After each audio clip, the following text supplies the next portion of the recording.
Odu, a modern folk tale. In the land of Ibigam, in the valley of the river Ayup, lay the kingdom of Odu.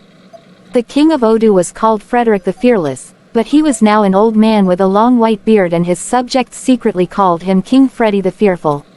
The king had a daughter with eyes as blue as the sky and hair as yellow as the sun and a voice like the rippling of the river Ayup.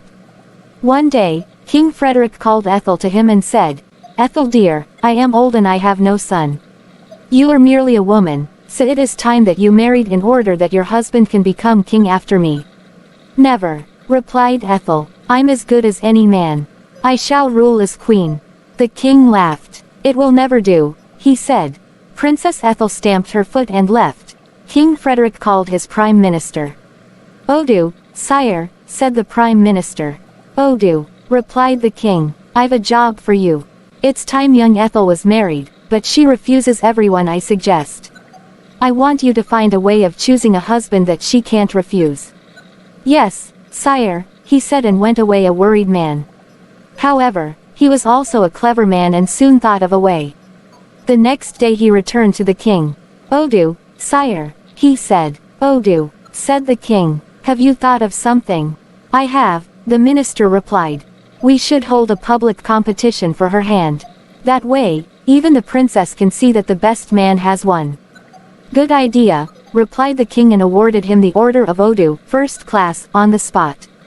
The news of the competition spread far and wide in the land of Ibigam, but many were afraid to try. The princess was quite good-looking, but she was also headstrong and frankly a bit of a feminist. Many were afraid of her. In the end only 3 men took up the challenge. The first was a courtier called Sir Cecil de Bombom. He liked the fine clothes and rich food at court, and he thought he would make a fine king. The second was a knight whose name was Sigismund the Strong. He was cruel and wanted the power of kinghood. The third was Antwerp the peasant. He had seen the princess in the marketplace one day and thought her the most delightful person he had ever seen.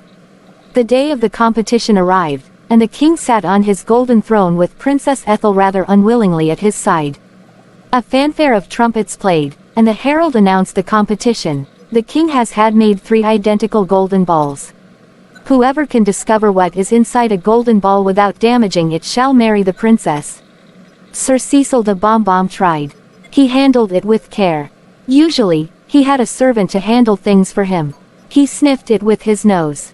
He poked it with his toe. He prized at it with his fingernails. He could find no way to open it. Eventually, he got bored and gave up.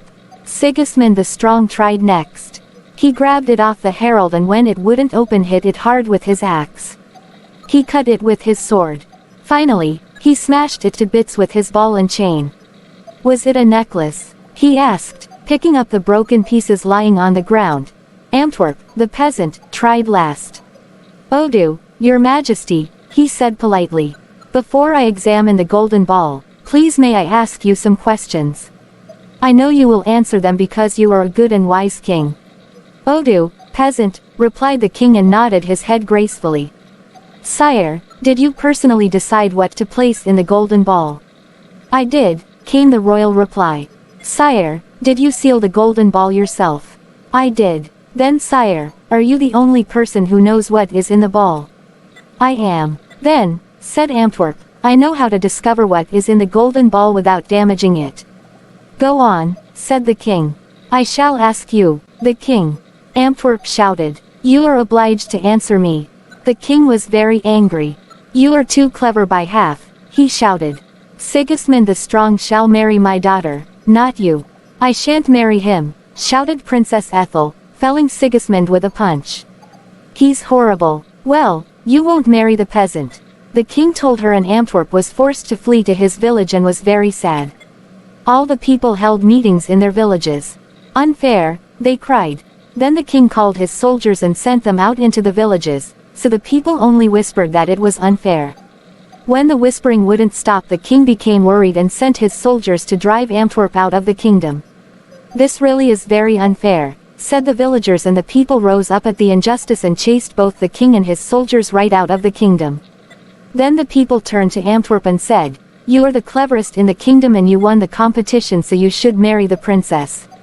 You could be our new king." "Oh, thank you," said Antwerp. I do want to marry the princess because I think she is beautiful and intelligent, but I do not want to be your new king. I am only a peasant. The princess had been thinking. What's all this about beauty? She asked. What about the inner me? I'd have to get to know you first, Antwerp said, and peasants don't get much opportunity to get to know royalty. The princess thought some more. Oh, all right, she said, if we still like each other in 6 months, I might marry you. But only if it works out. Then you can rule as queen, the people shouted. But wait, said Antwerp. You have all proved yourselves clever and fair and brave. You don't need a queen or a king. You can rule yourselves. The people cheered. Okay, said Ethel, doubtfully, but I get to keep the castle. They all cheered. 6 months later they did marry and they all lived happily ever after, pretty much.